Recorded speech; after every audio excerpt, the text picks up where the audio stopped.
Hey food bloggers, thank you so much for joining me in this mindset and self-care focused episode here on Eat Blog Talk. One of the reasons I started Eat Blog Talk was to hold a space to talk about the importance of mindset and self-care. Being an entrepreneur can be a lot. If we are not taking care of ourselves, then getting actionable information about SEO, Pinterest, or whatever else is all moot. I will meet you back here every Wednesday to discuss various mindset and self-care topics, so you have the energy and space to tackle the rest. We all know what it's like to be completely swamped in our business from juggling a dozen or so hats, and sometimes you just need a little help.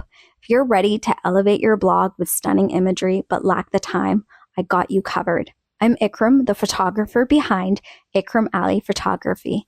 I use my background in pastry arts and cake decorating, blending my culinary expertise and my photography skills to create premium still images and engaging short-form videos for food bloggers and brands alike. If you're ready to start updating old content or just needing to get food photography checked off your list, I'm here to help. You can go to the services page on ikramalphotography.com. That's spelled Ikram, I-K-R-A-M, Ali, A-L-I, photography.com.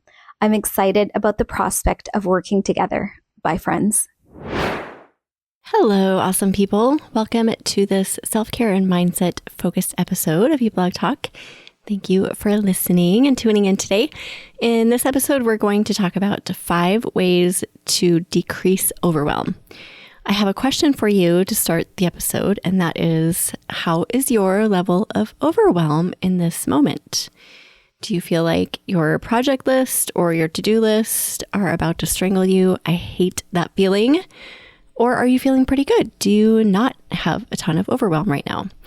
I truly hope you can say that you are feeling great and that you are not overwhelmed. But if you press play on this episode, it's likely that you're feeling some level of overwhelm. I have been thinking about this word and this feeling a lot lately because I've used this word often in the past when people have asked me about my business or how I'm doing or how work is going. I use the word overwhelm a lot. I've done it for over a decade now, so it has been a really ingrained word in my vocabulary. The summer has been transformative for me in a lot of ways. It has not been the easiest summer, I will say that, but do you know that feeling of being in the middle of something big that you know is happening and how you can just feel the chaos going on in the midst of what's going on? Like it's maybe a transformation that's taking place or something.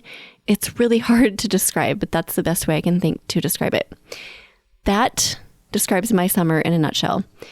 If you are an entrepreneur long enough, you are bound to experience times when you have to evolve or you can't go on. That's where I'm at. It's like life has been telling me grow, evolve, change for the better, or else bad things are going to happen. So I've been listening because I don't want the bad things. And one of the things I've really tuned into is my level of overwhelm. How overwhelmed I feel, but also how I talk and think about my overwhelm. It became kind of a go-to response for so long for me. People would ask how work was going, and I'd reply with, "Oh, it's good, just feeling overwhelmed lately." As I've had to massively slow down and reassess this summer, that reality has really changed for me. Up until last week, when I really started digging into work seriously again, I've really been able to take a lot of the summer off. It's been glorious and so needed for my soul. So I've changed my script to reflect all of this. And to be honest, it felt a little weird at first. If someone has asked me this summer, how's work going? I've been saying, I haven't been working a whole lot, but when I do, it's good. By the way, it's so funny how people respond to this. It's almost like I'm confessing a deep, dark secret because I get the funniest looks every time I say this, especially to a non-food blogger. I feel like food bloggers get it. We know we need breaks occasionally. But for the, quote, regular working world, they look at me like I'm completely nuts. I think I've trained my friends and my family over the years to assume that I'm always overwhelmed? Because now that I'm not overwhelmed, everyone seems shocked. I am truly the opposite of overwhelmed about work in this moment, but I can only say that because I've just been through, or I guess I'm still going through, a transformation, a painful at times, challenging transformation, but I believe I'm going to come out on the other side of this overall much less overwhelmed. Again, if you do this entrepreneurial thing long enough, you too will be blessed with the occasional transformation. But if you're feeling overwhelmed now in this moment and need permission to lift yourself out of it, this episode is your permission to take a step back and do a few things so that you can lift overwhelm from your life today and this week. Let's talk through 5 ways to decrease overwhelm. Number 1, time tracking. I know I'm a broken record when it comes to talking about time tracking.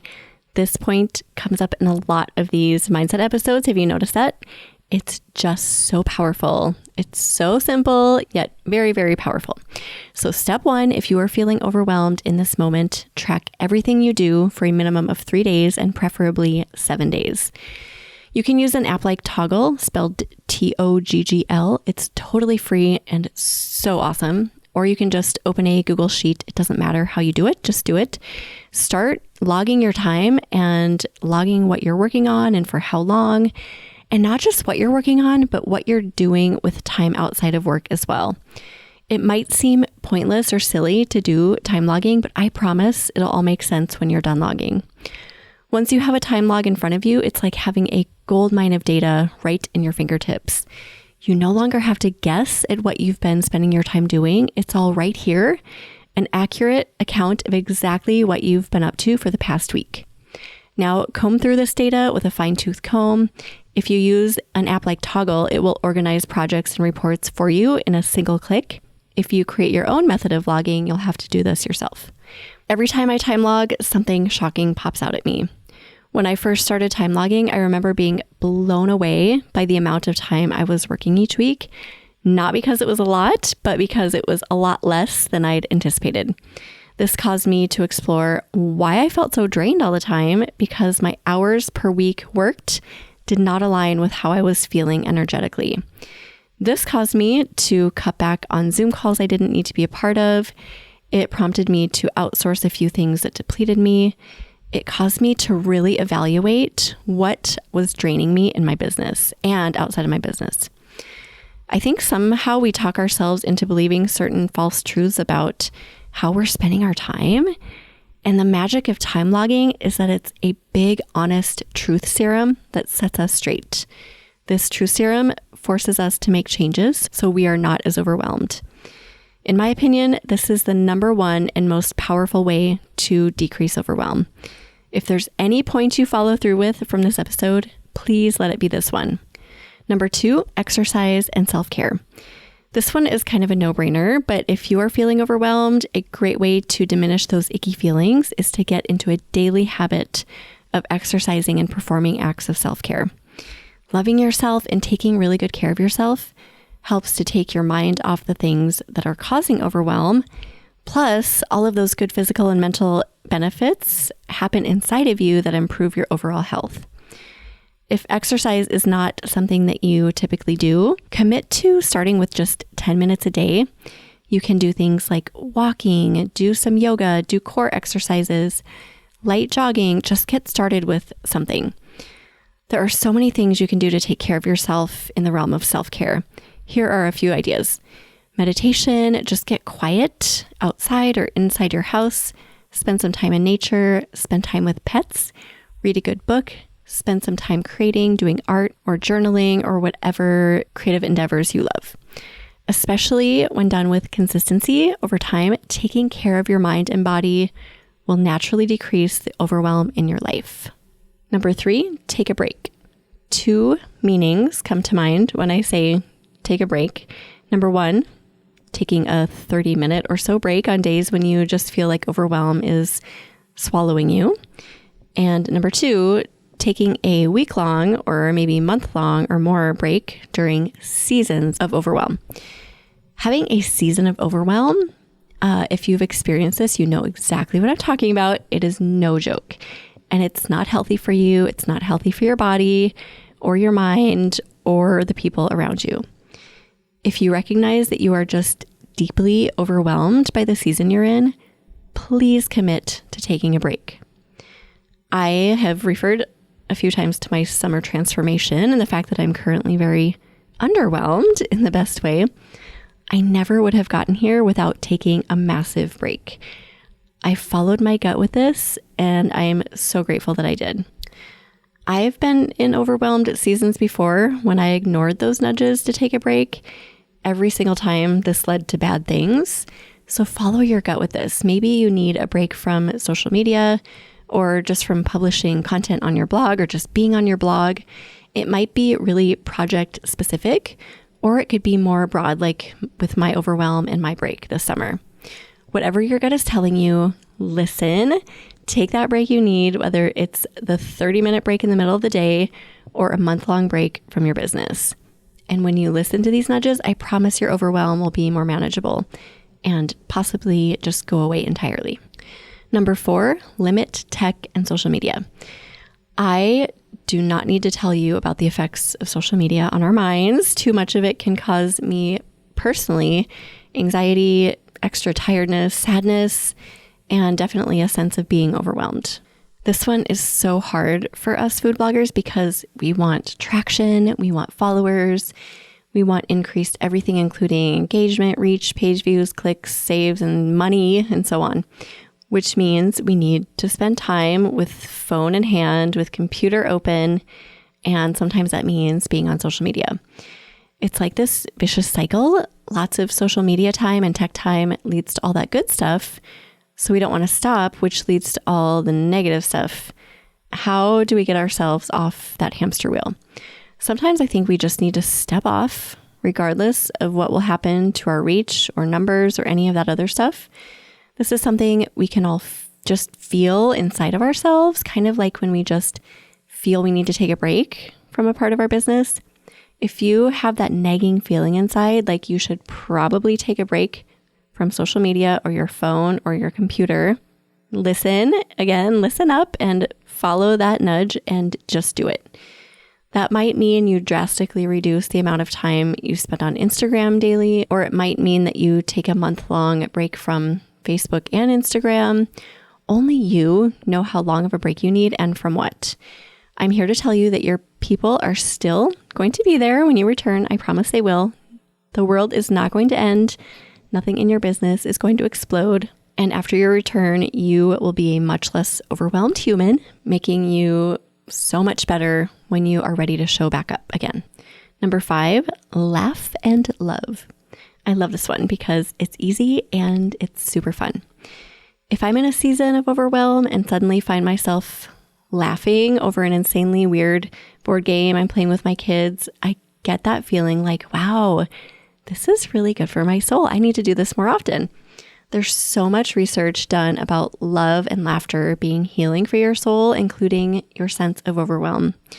Laughter and love literally heal you from the inside out. Put yourself in situations where you know you'll feel love and where there's opportunity to laugh. Sometimes when I feel overwhelmed, I know I just have to walk across my house and find one of my people and sit down and have a conversation with them or play a game with them or just sit next to them and watch a good show or something. This always results in smiling, good feelings, love, and sometimes even crazy laughter. You should hear some of the weird things my boys say that make me laugh. They are so silly. Have you ever spent an evening with friends and you've left with your face muscles hurting because you've just been laughing so hard? I love that feeling. Do more of that consistently, and overwhelm will fade from your life. That's all I have. This was a short one today. 5 ways to decrease overwhelm. Number 1, time tracking. 2, exercise and self-care. 3, take a break. 4, limit tech and social media. And 5, laughter and love. This is one of my new soapbox topics. My list of soapbox topics seems to be growing as I evolve as an entrepreneur. We don't have to claim overwhelm in our lives and businesses. Ditch the overwhelm today. Do it this week, this month, and forever. in your business by keeping an eye on it and just listening to and following your gut. I hope this episode helps you. Thank you so much for listening, food bloggers. I will see you next week. Thank you so much for listening to this mindset and self-care episode here on Eat Blog Talk. If you are a food blogger providing a service for other food bloggers and you want to spread the word about the value that you offer, I would love to offer you a free way to do just this. Send me a 60-second audio clip to be featured in a mindset and self-care episode here on Eat Blog Talk in 2024. Go to eatblogtalk.com/audio clip to learn more.